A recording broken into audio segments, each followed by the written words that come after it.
In the 1950s, a flight from London to New York was a grueling 13 hours, all the while enduring the noise and vibration of piston engines and the occasional white-knuckle ride through a North Atlantic storm. And then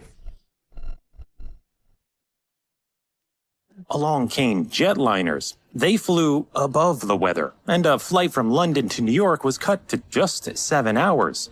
The jet age revolutionized air travel, but an even bigger leap forward was just around the corner. In the upcoming supersonic age, airliners would travel twice the speed of sound and fly right at the edge of space, cutting a trip from London to New York down to just 3.5 hours. It was supposed to be the next giant leap forward, but instead going supersonic would end up as one of the biggest missteps in commercial aviation history. In 1947, a rocket-powered plane breaks through the sound barrier. The first time in history an aircraft is recorded flying faster than the speed of sound. The monumental achievement puts to rest any doubts about whether man or machine could even withstand supersonic flight. And it was just the start. New speed records quickly followed as supersonic flight became widely understood. And it wasn't long before military aircraft were routinely flying well beyond the sound barrier. If a commercial airliner could be built to do the same, a trip across the Atlantic could be cut down to just a couple hours, pulling the world closer together. But flying at supersonic speeds requires engines at least twice as powerful as those on subsonic jets, streamlined wings and airframes, and materials that can withstand the high temperatures caused by air friction.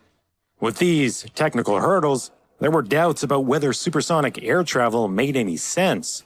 But only a decade earlier, there was similar skepticism around the switch from props to jets. Even so, the transition to the jet age happened quickly, and it left many aircraft builders behind. The upcoming supersonic age could end up doing the same.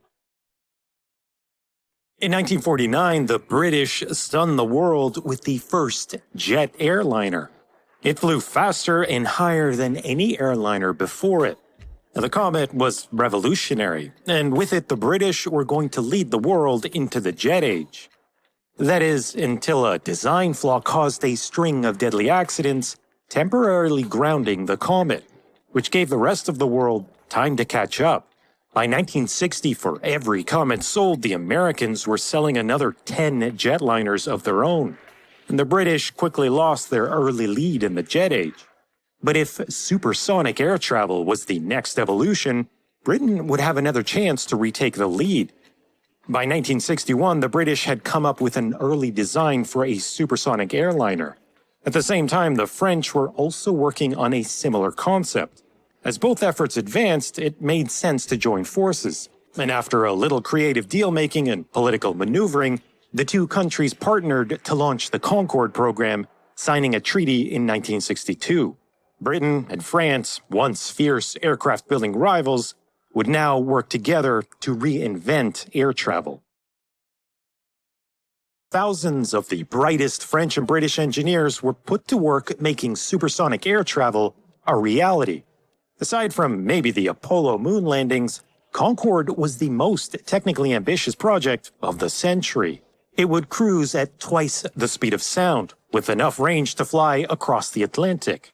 Although it would burn more fuel, Concorde would make 2 flights in the same time a regular jet could make just 1, offsetting higher fuel costs by reducing the number of aircraft needed for each route. By 1963, mock-ups were capturing the world's imagination and dazzling the press, and airlines placed orders for more than 70 Concordes, a number expected to grow to at least 200 by 1975. Beneath Concorde's elegant lines was a triumph of engineering. Its delta wing took over 5,000 hours of wind tunnel testing to perfect, an ingenious shape that allowed Concorde to fly beyond Mach 2, but also slow enough to fly into existing airports. Afterburning turbojets were sourced from a Cold War-era bomber, but they were re-engineered with an innovative intake system that allowed for cruise at supersonic speeds for longer than any aircraft in history. With a streamlined airframe, Concorde's sleek nose obscured the pilot's view. The solution was a nose cone that lowered to provide better visibility during takeoff and landing. The sheer number of innovations was astounding, but by 1967, Concorde was ready to be unveiled to the public. As Concorde landed, dozens of people telephoned the airport to complain about the noise. But those who live near the runways at Kennedy Airport claim it's just the noisiest plane in the world. 002 didn't help matters when it left with the loudest takeoff ever recorded at Tokyo Airport. This magnificent machine is a prime producer of a sound that nobody wants, the sonic boom. So far, 7,000 people have complained. The National Science Foundation of the United States government has indicated that there will be severe environmental damage to the ozone layer. In fact, they say the plane is all wrong. Too bare, too small, too dirty, and too noisy. Your biggest customers have gone down the drain. No, they haven't gone down the drain. But Concorde, it's always seemed to me, a part of particularly French patriotism. If you kill it, what do you put in its... I do not kill it. It never lived. It never lived. There was no future for Concorde from the beginning. By the early 1970s, Concorde was facing a perfect storm.